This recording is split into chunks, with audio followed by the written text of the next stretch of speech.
And the other thing that connects us it was Liam. And I think it would have been Liam's birthday a couple of days ago. Yeah. His birthday was 3 days off mine. So his 29th of August, I believe. And mine's the 26th. And we both, I knew him a little bit. You knew him an awful lot. And he passed away, while on holiday, in Argentina. I mean, yeah, I just couldn't believe it. And you to him, because he talked about you all the time. Through the pandemic, I know you were doing things together, doing these sort of live shows and stuff. And he would talk about you as if you were his best friend in the band all the time. And I guess that's you reciprocate that feeling with him, right? You were like especially thereafter the band, you know.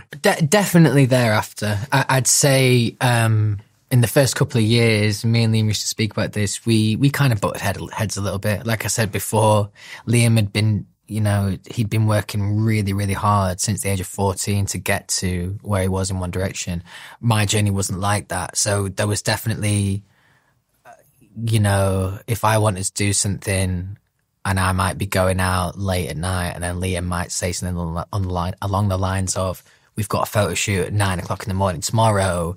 We never saw eye to eye on those kind of things because I'm just like, well, I've got this amazing opportunity, so I'm still going to go out and, party or whatever. But I think Liam, he came from a very, very sensible point of view, but mostly because he had he'd given so much more time and energy to it by that point. Like as I said, yes, it was my third audition, but really they weren't too taxing, the moments of the rejection. I just got on with it and got through it and it was fine. The only time X Factor was relevant to me was the times when I was auditioning those days. Whereas Liam, it became his life from 14 right up until 16. He'd sang at West Brom Stadium before any of us had done anything. When I put my post up about him, and by the way, it's just so utterly challenging that there are just too many words and too many memories. It could just be infinite. The post, I really wanted him to be remembered the way that he should be remembered. But this, I could just go on and talk all day about how amazing he was. But I think we all looked up to him. If we were, I don't think I would have been brave enough to say at that age when I was in the band. I think I would have had too much pride. But we all looked up to him massively for the reasons that I just stated. He was vastly experienced before any of us had done anything.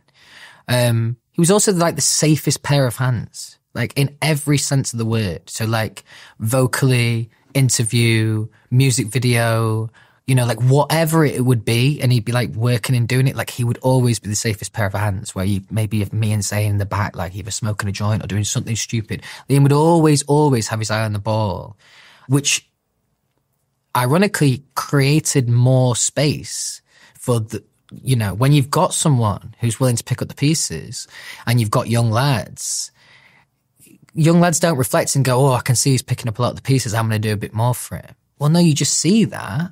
My role in the band might have been to be disruptive and have conversations with record labels and or management or whoever. And that was for me to be disruptive and go against the grain. Liam's role was the opposite, but equally, if not more important, to just keep everything going, and be that safe pair of hands of keeping everything in check. That's why from a very young age, he was called the sensible one in the band, which I also don't think will have done him loads of favours mentally either. He was wildly misunderstood.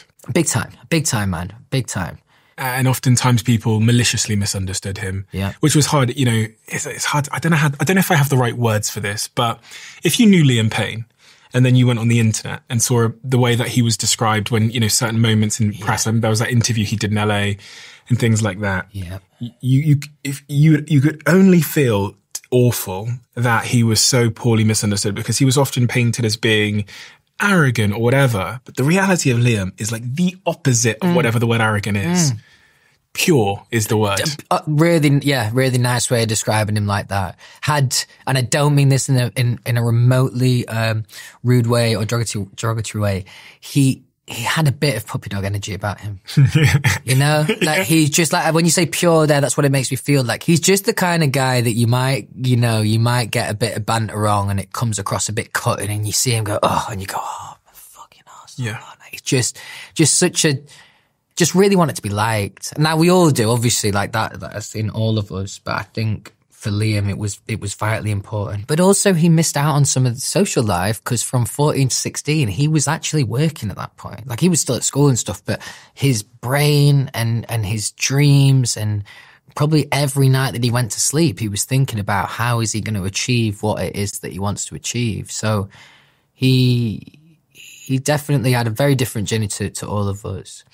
Where were you when you found out?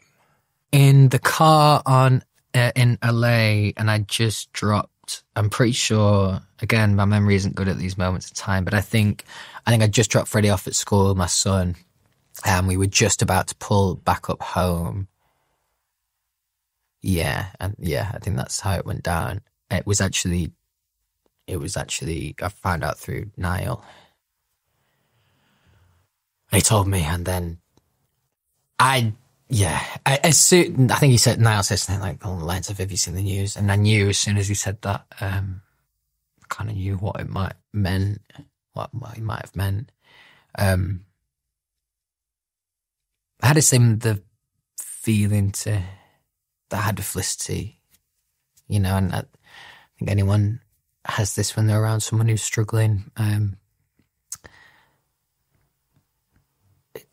My 150% wasn't nearly enough. And that's where it's my own arrogance thinking that I could have helped, really, because it was so much deeper than what I could have done for him. He was definitely struggling at that time in his life. And a lot of people said this, and it really resonated with me. He never, if he could just see, just for 5 minutes, just live in your head or my head and see how we perceive him, he would be so shocked. He would be like, honestly, but like even the fact that you two were friends and I didn't know about that until you mentioned it at Soccer Aid, or maybe he mentioned it loosely. He would have loved that. He would have loved that. You would have been someone definitely that he would have felt really like proud to know, you know, and like because you come from also a very credible space, and that's something that was always really important to Liam. Business very, very important to Liam. So the fact that you saw him, like that would have meant the world to him, definitely. He very, very misunderstood. But I think also the fact that he was misunderstood is because he was, like I said before about all of our solo endeavors. When most bands or artists start out, they do a development stage for 6 months, 12 months, 18 months, 2 years. We had to do this development in the public eye post being in One Direction. Liam was still working so much out. So the fact that he might have been a bit misunderstood, you can't, you know, there's some things that people definitely can be judged for. But in terms of him occasionally coming across like that, you can't even judge people on looking because they just see what they see. But in reality, that's just someone navigating almost in the way that if you went down to university and just people watched for 2 months, you would see some stuff, you know, of people that were struggling with some things and whatever. Or, you know, complete walking contradictions. You'd see someone in their first year who says that they swear by this brand and they'll never wear this brand, and then next year they'll be wearing said brand. When we're at that age, we're all still just working it out. So there's so much room to be misunderstood because you don't know yet, you know. And I think that was a tough thing for all of us, is working out who am I outside of Liam in One Direction, Louis in One Direction. Who am I, and what does that look like? And that question's intimidating, really, really intimidating. You lose a friend there, but you also, in some respects, it's grieving the band again, is it not? Is it not? You know what I mean? It definitely brought up feelings like that.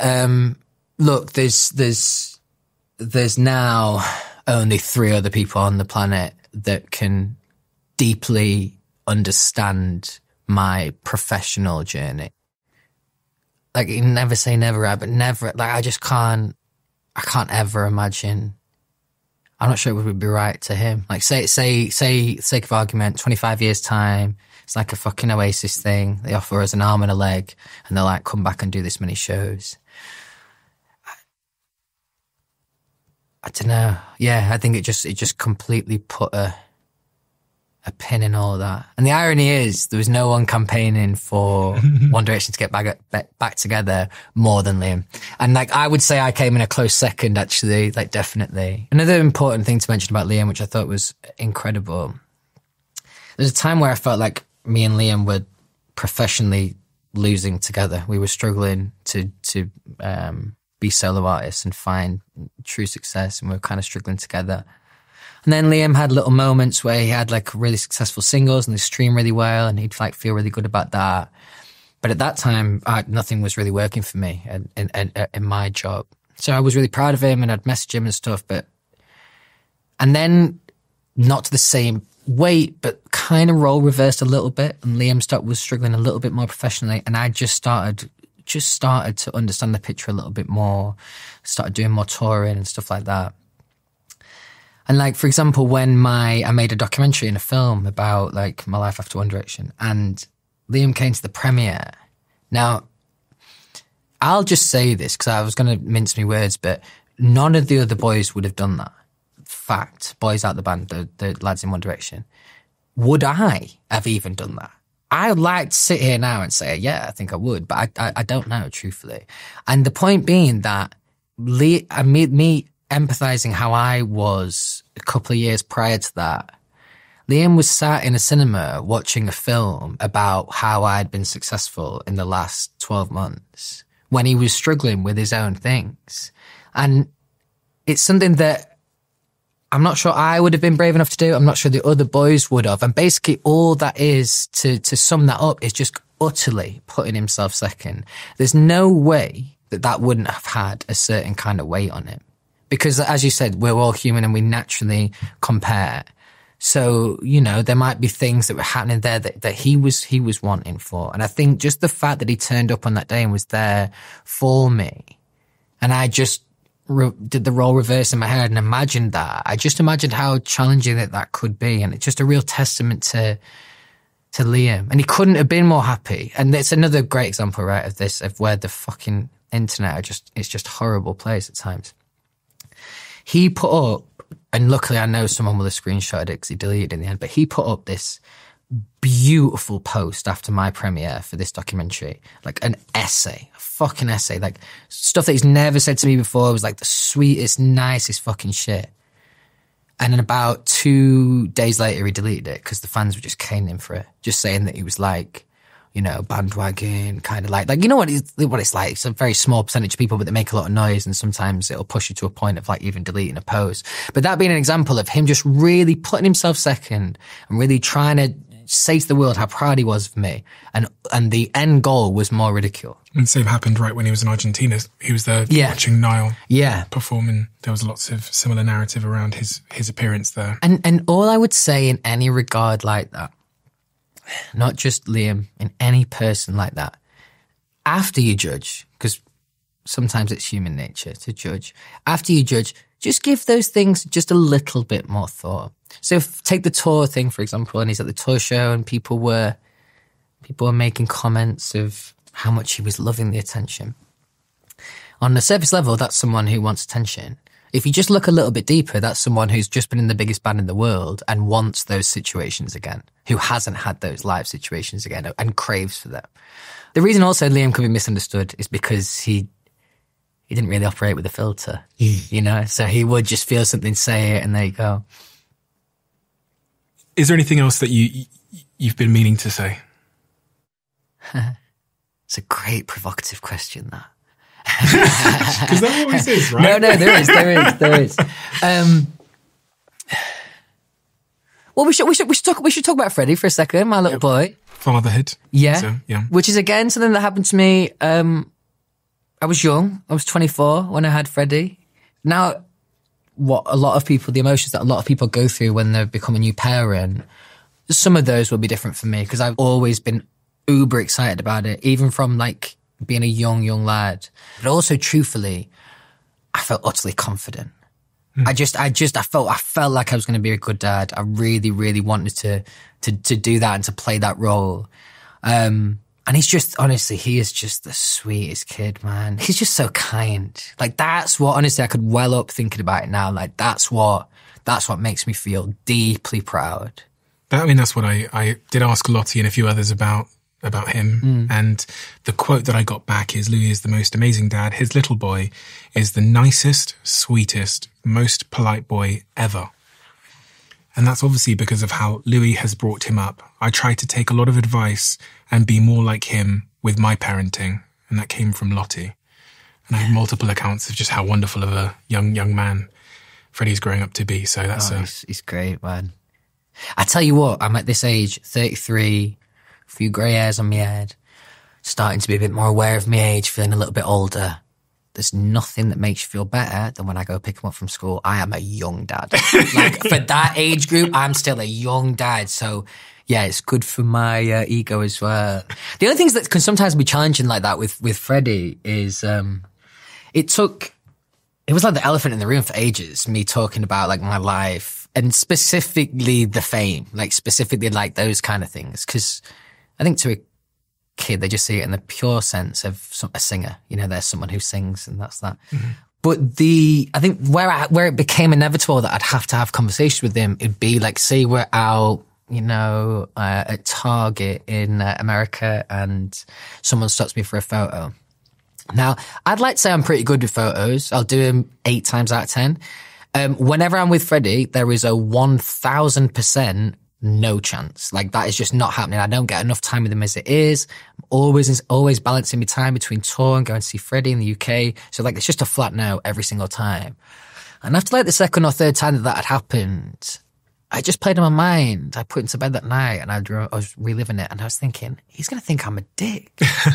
Like, and that I was like, because I, you know, it's really important that, you know, I push kindness on him and respect and seeing the good in people and all of that. And all of a sudden I was doing this thing that was really contrary to what I was kind of trying to teach. So I did have to have a conversation with him about it. But again, you're trying to explain algebra, as I said to you before. When I'm not at work, like, I would be more than happy to like nobody to ever recognize me when I'm not at work. When I'm at work, I'll need it for the promo. Give me a bit of that. But when I'm not at work, like I could go out my way to just never have any of that. Hood up, no one, cool. So when I'm picking up Freddie from school, I am certainly not some guy who used to be in this band and this singer. Like, not at all. I am there like everyone else as a father or as a mother.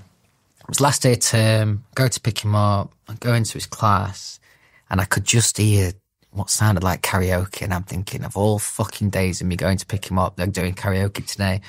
And she had absolutely no problem asking me in front of everyone if I wanted to come to the front and do one of the songs. Now, I'm there as a parent, like, you know, that's that. And what's really tough is, in front of Freddie and all his friends, I have to politely decline. Now, I don't really like how that's going to make Freddie feel. You know, those kind of situations are really, really tough like that, where now some people may well just grab the mic and just took the stage, you know, but there are moments like that I don't think he's going to truly understand until he gets a little bit older. He's been to a couple of gigs and that definitely added like some context to it all.